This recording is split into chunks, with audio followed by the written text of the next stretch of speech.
Well, I'm getting ready to make my first less than traditional larger piece. This is my practice one, and kind of played with the tools. So I'm picking fabric, and this is a great project to make look traditional like this, or look more modern, or to use up scraps. This is a wonderful way to use up some scraps. You can see there's a whole bunch of the small squares pieced together.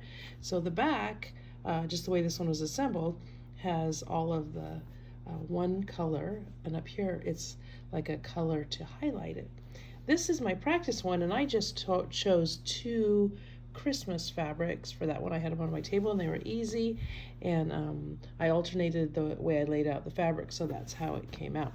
So this next one I'm going to do, I picked this piece of, it's kind of a not real attractive tie-dye piece when I was practicing learning to tie stars. And so this is a very muddy star. Learned a lot from it, but it's going to be best used cut up. And I think it's perfect for this project. I'm going to use black with it to kind of highlight all these different colors, but I think each piece will be a surprise because of all the different colors in the tie-dye piece. So this is going to be a really fun one to do. Now that I'm ready to start cutting my fabric for my medium less than traditional blocks, it uses 10-inch squares. And you can of course buy pre-cuts that are 10 inches, or in my case, I'm just using up some stuff I have on hand. So I'm going to use my adjustable quilt strip ruler to make some nice 10-inch squares. I've already straightened up this edge with all my four layers. I've got my 2 fabrics stacked there, and then I can just butt the orange guide that's underneath the ruler right up against the edge, and then I'm going to come over here, stop with my fingers at the finger guard. The weight of my hand holds this big old ruler in place, and I can cut a nice straight cut, and then I can rotate my fabric 90 degrees like this. And let me get it here so you can see it. So I'm going to cut off those selvage edges right there to get a nice straight edge on that side. And then I again butt my orange guide right up against that nice straight edge. And I haven't moved where the orange is, so I'm cutting a great square just like this. And it's really easy to get my squares, and I can adjust it to any size just using the 10-inch. Today when I use a smaller ruler, I'll make smaller squares. Of course, there we go.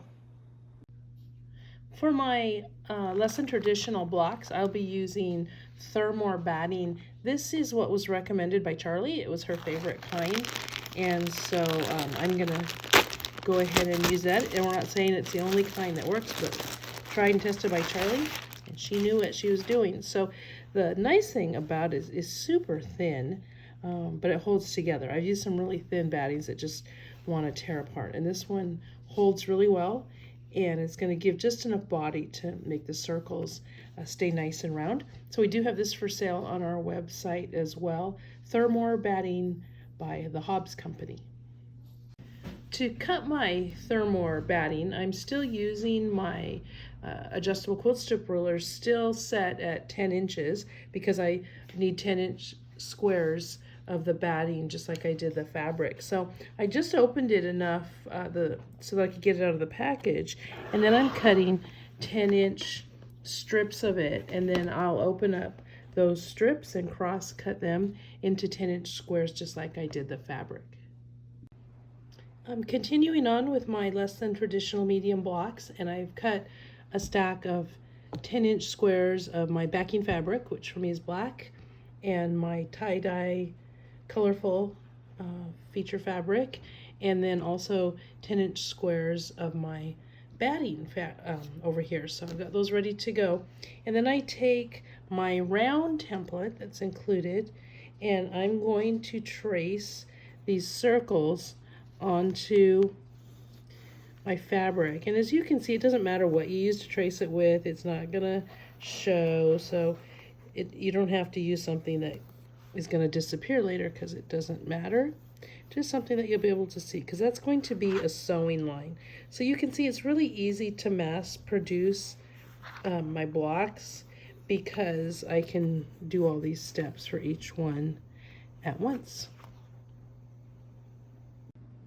Now that I've got my circles drawn on my squares, I go ahead and set my template aside, and I take my long ruler that's included in the full set, and it's got the arch here from the circle, and I'm going to just line that up on my line that I've drawn there.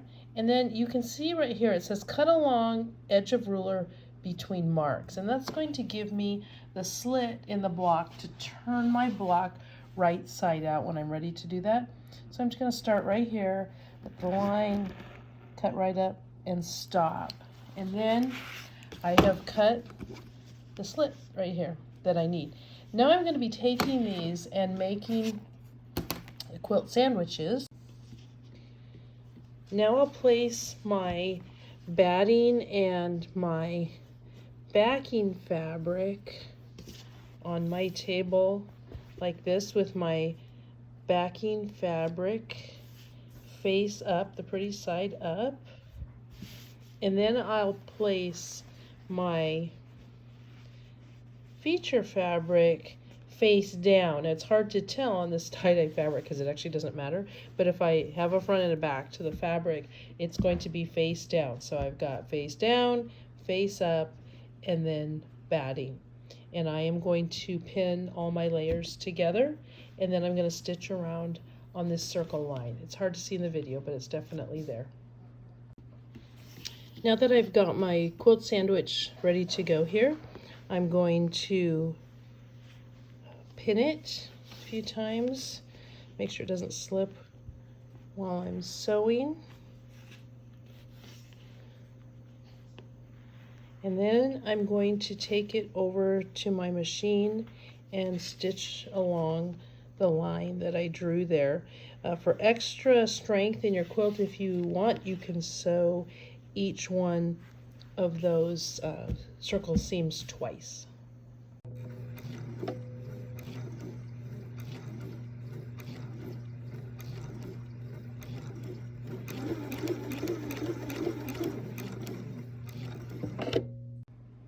Now that I've sewn around the line for my circles on all of my quilt sandwiches, I'm going to remove all the pins, and then I take my cutting arc that matches that size, and you can see there that there's a stitch line right here.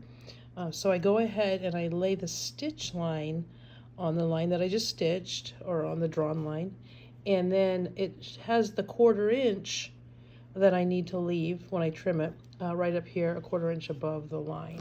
So I'm going to use my rotating cutting mat here, and I'm just going to go ahead and cut that 1/4 circle. This is why I like the rotating cutting mat, because I can keep turning it as I go. And then as I get to that edge there, I rotate the arc, keeping the stitch line on the stitches. And I'm getting, as you can see, a nice 1/4 inch seam allowance that way. So I'm going to trim all of my blocks like this.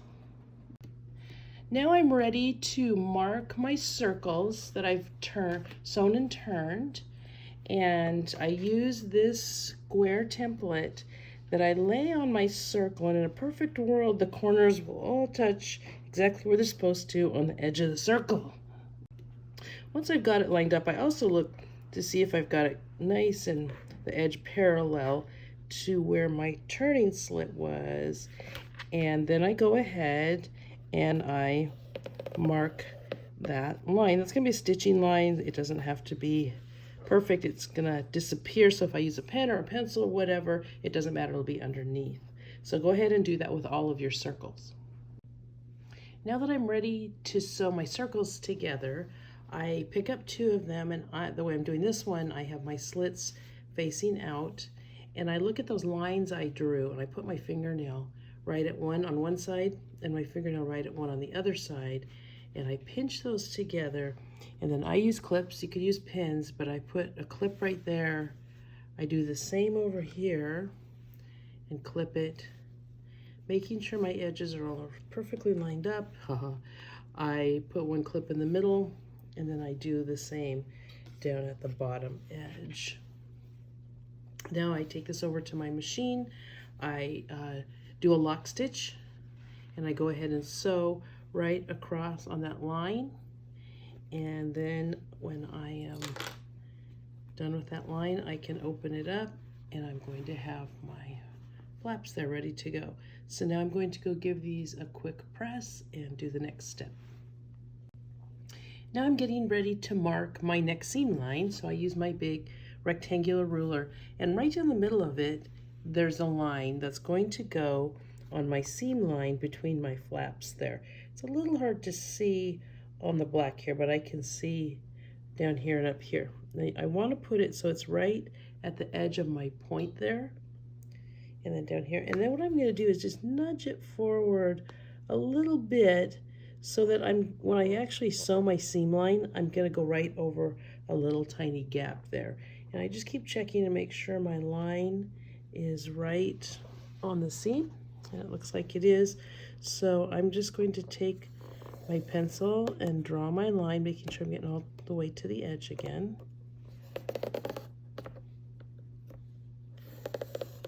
Okay, and then I'm going to go ahead and do that on all of my sets of 2 that I've sewn together.